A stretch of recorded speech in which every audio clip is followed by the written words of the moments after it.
እቲ ፊልም ክጅምር ክልተ ሰባት ናብ ሓደ ውቅያኖስ ውሽጢ ክኣትዉ ከለዉ ንዕዘብ። ድሕሪ ዝተወሰነ ንውሽጢ ሓንቢሶም ምስ ኣተዉ ድማ ዝተበተነ ሰልዲ ምስ ጨርቂ ይረኽቡ። ብኻልእ ማት ዝተባህለ ቆልዓ ኣዲኡ ካብ ገዛ እናወፀት ከላ ክሳብ ክንደይኺ ኣብ ደገ ክትፀንሐ ኢሉ ይሓታ። ኣዲኡ ድማ ትምለሰሉ መዓልቲ ርግፀኛ ኮይና ከምዘይትፈልጥ ነጊራቶ ወፀት። ኣቦ ማት ተርኩል ድማ ሰበይቱ ክትወፅእ ምስ ረኣየ እንዳጎየ ከፋንዋ ይወፅእ። ኣደማት ቅድሚ ምኻዳ ማት ክሳብ ሰዓቢ ክከናኸኖ ሓላፍነት ከም ዘለዎ ነጊራቶ። ኣብ ዝቕፅል መዓልቲ ተርኩል ደቂሱ ምስ ረፈደ ማት መፅዮ ተስእሞ ብሕርቃን ንስኻ ኢኻ ንዓይ ክተተስእኒ ዝግብኣካ ነይሩ ይብሎ። ድሕሪ ዝተወሰነ ማት ክዳኑ ተኸዲኑ ነብኡ ናብ ዓርኩ ዴቪድ ከም ዝኸይድ ነጊርዎ። ብተወሳኺ ንዴቪድ ኣኩኡ ቀሊል ስራሕ ሓኪሶሞ ከም ዝኸፍሎም ይነግሮ። ብድሕሪ እዚ ነብኡ ተሰናቢቱ ብብሽክለቱ ናብ ዓርኩ ዴቪድ ይኸይድ። ኣብቲ ቦታ ምስ በፅሐ ንዴቪድ ረኺቡ ምስ ሰብኡ ንብዙሕ መዓልታት ከም ዝፀንሕ ብምንጋር ሙሉእ መዓልቲ ኣብዚ ክሰርሕ ከም ዘለዎን ክረምቲ ድማ እናተዘናግዐ ከሕልፉ ከም ዘለዎ ንዴቪድ ዓርኩ ይነግሮ። ድሕሪ ዝተወሰነ ኣቦ ዴቪድ መፅዩ ብንእሽተይ መኪና ናብቲ ናይ ስራሕ ቦታ ይወስዶም። ኣብቲ ናይ ስራሕ ቦታ ድማ እንታይ ክሰርሑ ከም ዘለዎም ይነግሮም። ኣብቲ ቦታ ብተመሳሳሊ ስራሕ ትሰርሕ ዝነበረት ሊቭሊ ይርእዋ።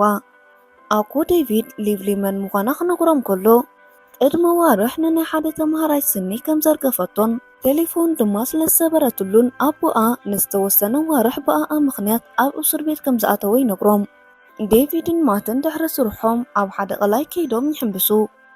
4 ዓዋሉ ክዳውንቶም ሪኦም ንዕኦም ንምስራቅ ክዳውንቶም ወሲዶም ኣብ ካልእ ቦታ ይድርብይዎ። ማትን ዴቪድን ሓንቢሶም ምስ ወፁ ክዳውንቶም ኣብ ዘቕምጥዎ ክረኽብዎ ብዘይምኽኣሎም ማት ድንግርግር ኢልዎ ነበረ። ዴቪድ ድማ ናብ ሓደ ብነፃ ክዳን ዝውሰደሉ ቦታ ንማት ሒዝዎ ብምኻድ ኣብኡ ክዳን ክመርፅ ከም ዝኽእል ይነግሮ። ማት ድማ ኣብ ሓደ ዝወደቐ ክዳን ኣትኩሩ ይገብር። ክልቲኦም ይዕሩኽ ምሸት ንዘንብብዎ ናይ መስሓፍ መፅሓፍ ንምግዛእ ናብ እንዳ መፅሓፍቲ ይኸዱ። ማት ድማ መፅሓፍ ድሕሪ ምምራፁ ፀኒሑ ምስ ዘከረ ዝተኸደኖ ክዳን ካልእ ከም ዝኾነን እቲ ሰልዲ ሒዙ ዝነበረ ክዳኑ በቶም ዓዋሉ ምክንያት ከም ዝጠፍአ ይዝክር። እንተኾነ ግን ከይሓሰቦ ኣብቲ ተኸዲንዎ ዝነበረ ስረ ምስ ፈተሸ ሰልዲ የውፅእ። በዚ ነገር ማት ተገሪሙ ንዝገበሮ ነገር ክደግም ኢዱ ናብቲ ጀባ ይሰድድ። ሕጂ እውን ልክዕ ከም መጀመርያ ሰልዲ ረኸበ። ቀልጢፉ ካብቲ ቤት መፅሓፍቲ ወፂኡ ክደግም እንዳበለ ሰልዲ የውፅእ። ቀፂሉ ንዴቪድ ምስ ረኸቦ እንታይ ከም ዝተፈጠረ ይነግሮ። በዚ ድማ እቲ ማት ተኸዲንዎ ዘሎ ክዳን ካበይ ከም ዝኾነ ግን ኢድ ማት ኣብ ጅቡኡ ምስ ኣተወ ገንዘብ ከይሓዘ ኣይወፅእን ማለት እዩ። በዚ ድማ ክልቲኦም ይዕሩኽ ናብ ሱፐርማርኬት ብምእታው ዝደልይዎ ነገር ክገዝኡ ጀመሩ። ንምሸቱ ቪድዮ ጌም እንዳተፃወቱን ዝደለይዎ ነገር እንዳበልዑን ከለዉ ኣቦ ማት ስርሑ ወዲኡ ንገዛ ይምለስ። ኣብቲ ግዜቲ ማት ኣቦ ከይፈልጦ ኢሉ ኩል ነገር ይሓብኦ። ኣመና ምስ መሲኡ ድማ ኣብ ዕላሎም ማት ብዛዕባ እቲ ስረ ክዛረብ ይጅምር። ዴቪድ ድማ በዚ ነገር ስግኣት ክኣትዎ ከም ዘይብሉን እቲ ነገር ናይ ፈጣሪ ህያብ ከም ዝኾነ ይነግሮ። ብተወሳኺ በቲ ሰልዲ ዝገበርዎ ነገር ሕጋዊ ከም ዝኾነን ዝኾነ ነገር ኣብ ዝገዝኡሉ እዋን ድማ ገንዘብ እንዳኸፍሉ ስለ ዝገዝኡ ወላ ሓደ ፖሊስ ክሓቶም ከም ዘይክእል ይገልጸሉ። ኣብ ዝቕፅል መዓልቲ ግን ፖላይስ ናብ ዝተፈላለዩ ባንክታት ኣትዮም ክፍትሹ ከለዉ ኣብ ኩሎም ሎከር ወላ ሓደ ሰልዲ ክረኽቡ ይከኣሉን። እቲ ሓለዉ ባንኪ ንሱ ዝፈልጦ ጉዳይ ከም ዘይብሉን ወላ ሓደ ከም ዘይገበረን ምስ ነገሮም ንሶም ግን ከኣምንዎ ይከኣሉን።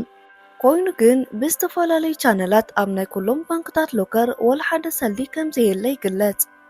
ማትን ዴቪድን ግን ኣብ ክፍሎም ውሽጢ ኮይኖም ሪኦሞ ዘይፈልጡ ሰልዲ ማት ካብ ጅቡኡ እንዳውፀ ይብትንዎ ኣለዉ።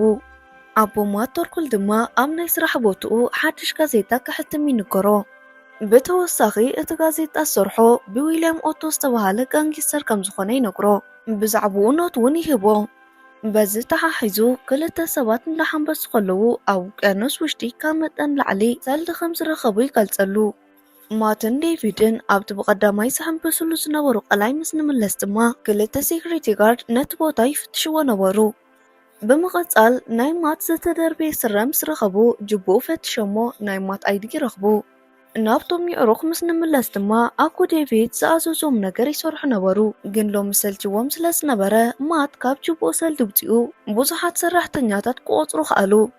ነቶም ሰራሕተኛታት ክኸፍልዎም ከለዉ ሊብሊ እታ ምስኦም ትሰርሕ ትሪኦም ነበረት።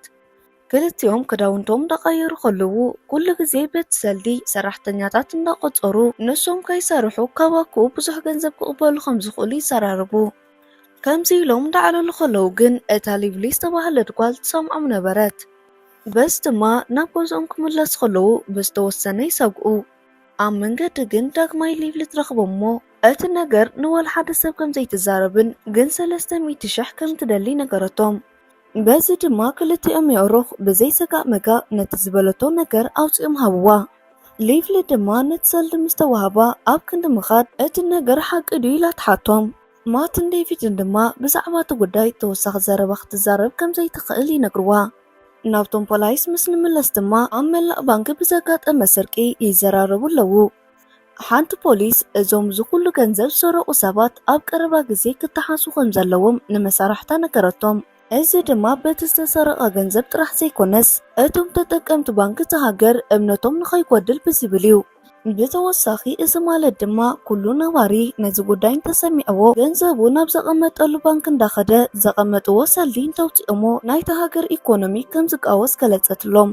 ናብ ማት ምስ ንምለስ ድማ ኣብ ገዛ ኮይኑ መስሓቅ መፅሓፍ የንብብ ነበረ።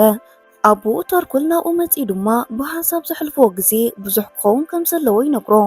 ማት ግን እዚ ነገር ክኸውን ከም ዘይክእልን እሱ ናብኡ ከም ዝፈልጦ እንተኮይኑ ኣብ ልዕሊኡ ተገዳስነት ከም ዘይብሉን ተኸናኺንዎ ከም ዘይፈልጥን ይነግሮ። ተርኩል ድማ እዚ ነገር ሓቂ ከም ዘይኮነን ኣዲኡ ንብዙሕ ዓመት ምስ ኣቦኡ ክጸንሕ ከም ዝወሰነት ይነግሮ። በዚ ከዓ ማት ሓሪቁ እዚ ነገር ፈፂሙ ክኸውን የብሉን ኢሉ ካብ ገዛ እንዳኮየ ይወፅእ። ኣብ ጎደና ኮፍ ኢሉ ድማ ናብ ኣዲኡ ምስ ደወለ ኣዲኡ ግን ቴሌፎን ከተልዕሎ ኣይከኣለትን። ማት ኮፍ ኢሉ ብዝነበረሉ እዋን ሓደ ዚክ ዝተባህለ ድኻ መፂኡ ንማት እንካስኪ ከልቢ ሕዘለይ ብምባል ይህቦ።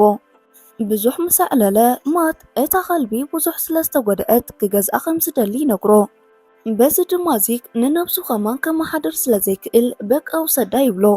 ማት ግን ነቲ ድኻ 10,000 ብምሃብ ነታ ከልቢ ወስዳ።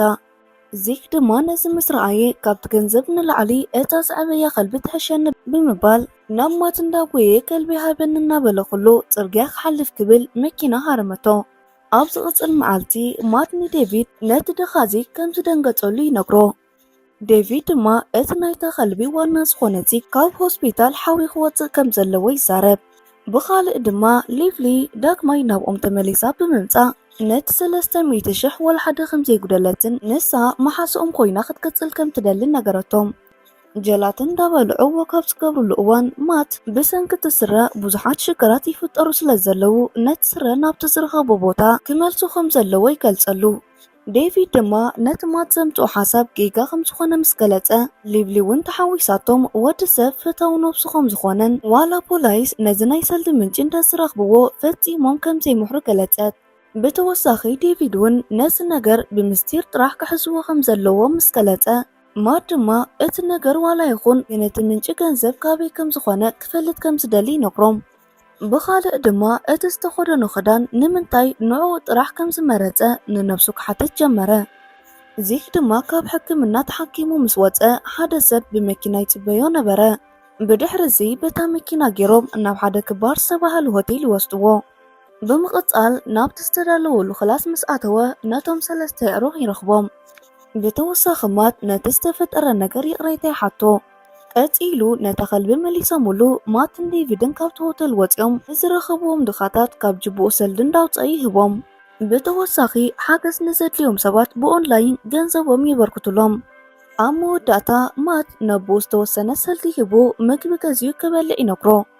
ተርኩል ድማ ነቲ ምግቢ ሰሪሑ ንማት እናተፀበዮ ማት ድማ ካብ ስራሕ ተመለሰ። ብድሕሪ እዚ ክልቲኦም ብሓንሳብ ኮይኖም ዘሕልፍዎ ግዜ ውሑድ ከም ዝኾነን ከም ኣቦን ወድን ኢልሚን ተባሂሎም ብዙሕ ግዜ ብሓንሳብ ክሕልፉ ከም ዘለዎም ይዘራረቡ።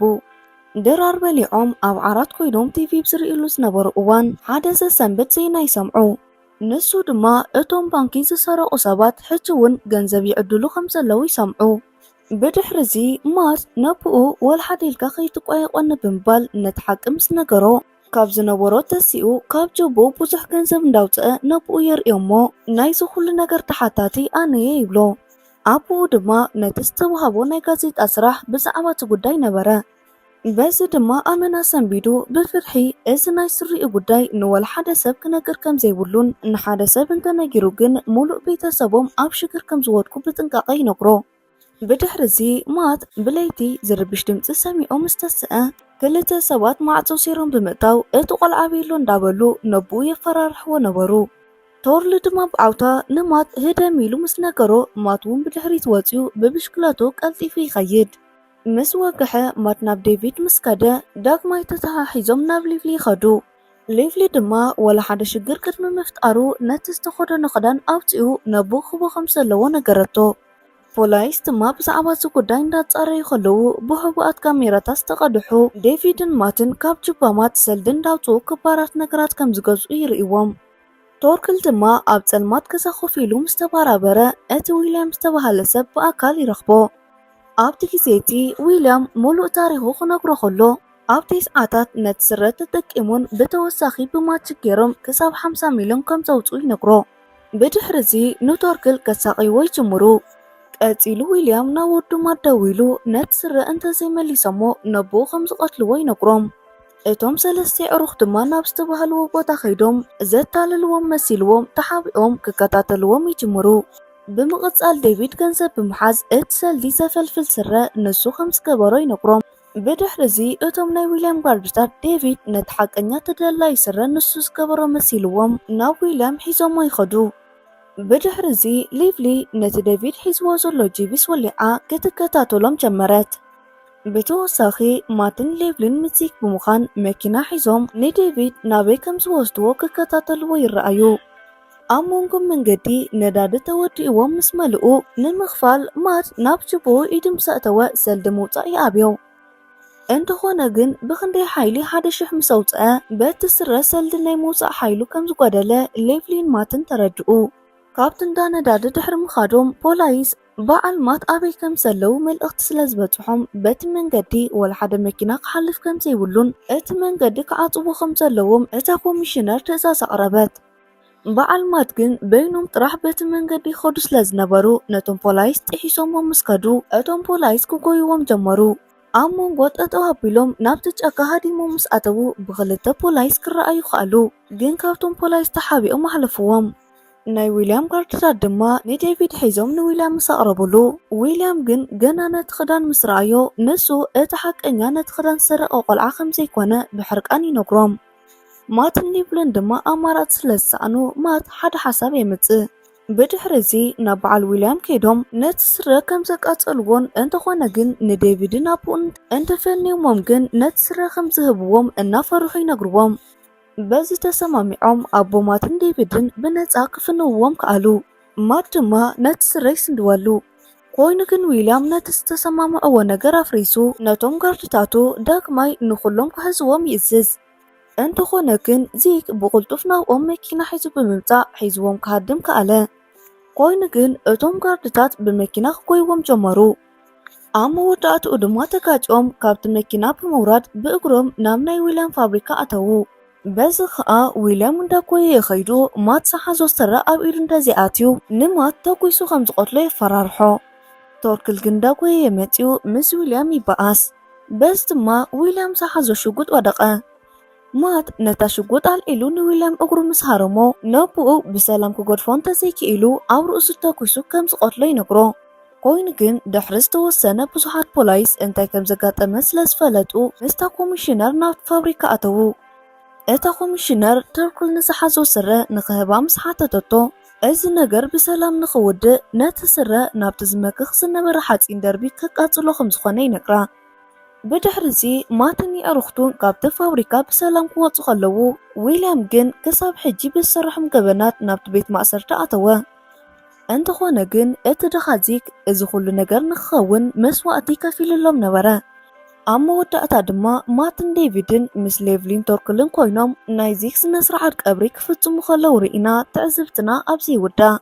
ፍትዋት ተኸታተልቲ መደብና ብዘቕረብናልኩም መደብ ዓጊብኩምን ተዘናጊዕኩምን ክትኮኑ እናተመነና እንተፈቲኹማ ቪድዮ ላይክ ሼር ብምግባር ዘለኩም ሃናፅሪት ይኹን ሓበሬታ ኣብ ኮመንት ሴክሽን ኣቕምጡልና።